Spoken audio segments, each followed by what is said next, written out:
ಪ್ರತಾಪ್ಗೆ ಫೈನಲ್ಗೆ ಎಂಟ್ರಿ ಆಗಿರೋ ಮತ್ತೊಂದು ಅವಕಾಶ ಸಿಕ್ಕಿದೆ ಅಂತಲೇ ಹೇಳ್ಬೋದು. ಹಾಗಾದರೆ ಏನಿದೆ ಸುದ್ದಿ ಸಂಪೂರ್ಣ ಮಾಹಿತಿನ ನಿಮಗೆ ಕೊಡ್ತೀನಿ. ಅದಕ್ಕೂ ನಮ್ಮ ಚಾನಲ್ಸ್ ಮಾಡಿಕೊಳ್ಳಿ, ಸಬ್ಸ್ಕ್ರೈಬ್ ಮಾಡಿ. ಈಗ ಬಿಗ್ ಬಾಸ್ ಅವರೀಗ ಪ್ರತಾಪ್ಗೆ ನೇರವಾಗಿ ಫೈನಲ್ಸ್ಗೆ ಎಂಟ್ರಿಯನ್ನು ಕೊಟ್ಟಿದ್ದಾರೆ. ಕನ್ಸೆಷನ್ ರೂಮಲ್ಲಿ ಒಂದು ಎನ್ವಲಪ್ ಕವರನ್ನು ಇಟ್ಟು ಅದನ್ನು ತೆಗೆದುಕೊಂಡು ಬರಲು ಹಿಡಿಯುತ್ತಾರೆ. ಹೌದು, ಈತ ಸುದೀಪ್ ಅವರು ಮನೆಗೆ ಹೋಗ್ತಿದ್ದಂಗೆ ಈತ ಬಿಗ್ ಬಾಸ್ನಲ್ಲಿ ಲೈವ್ ಕಂಟಿನ್ಯೂ ಆಗಿದೆ. ಆ ಕಂಟಿನ್ಯೂಷನಲ್ಲಿ ಈ ಎನ್ವಲಪ್ ಕವರ್ ತೆಗೆದುಕೊಂಡು ಬರಲು ಹಿಡಿದ್ದಾರೆ.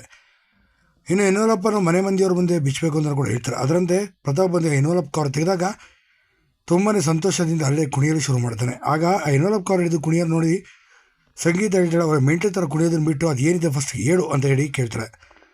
ಆಗ ಏನೋ ಒಂದು ಹೇಳಲ್ಲ ಅಂತ ಹೇಳಿ ಮತ್ತೆ ನಗ್ತಾ ಹೇಳ್ತಾನೆ. ಒಳ್ಳೆ ಲೂಸ್ ಥರ ಮಾತಾಡೋಣ, ಏನು ಹೇಳೋದಾಗ ನನಗೆ ಟಿಕೆಟ್ ಫಿನಾಲೆಯಲ್ಲಿ 2ನೇ ಸ್ಥಾನ ಸಿಕ್ಕಿದೆ, ನನಗೆ ನೇರವಾಗಿ ಫೈನಲ್ಸ್ಗೆ ಆಯ್ಕೆ ಆಗಿದ್ದೀನಿ ಅಂತೇಳಿ ತುಂಬಾ ಸಂತೋಷದಿಂದ ಈ ಮಾತು ಹೇಳ್ತಾನೆ. ಈತ ಪ್ರತಾಪ್ಗೆ ಸಂತೋಷ ಆದರೆ ಸಂಗೀತ, ನಮ್ಮ ವಿನಯ್, ನಮ್ರತಾ ಅವರಿಗೆಲ್ಲ ಫುಲ್ಲು ಉರಿ ಹತ್ಕೊಂಡಿದೆ ಅಂತಲೇ ಹೇಳ್ಬೋದು.